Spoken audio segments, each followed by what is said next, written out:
This melts right in your mouth and it's so easy to make. 3-pound chuck roast, hit it with my favorite seasoning, Dano's Original. Make sure to pat it in and get all those sides covered.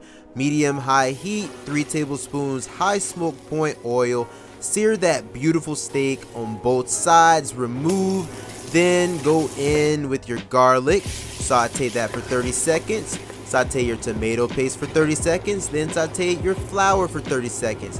Deglaze with just enough white wine. I'm using Chardonnay, just enough to get the bottom of the pan wet. Then go in with your beautiful beef bouillon. It's amazing stuff. 32 ounces low sodium chicken stock, some fresh sage, thyme. Go in with everything except your potatoes and some spicy Dano's just for good luck. 350 Fahrenheit oven for 30 minutes. Then add your potatoes and a tablespoon of balsamic vinegar. Then after an hour, remove all of those veggies. Take them away.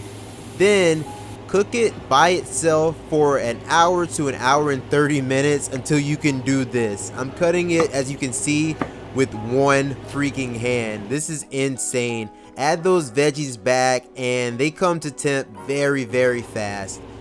Subscribe and click that notification bell to let me know that you enjoyed this video. Thank you so much.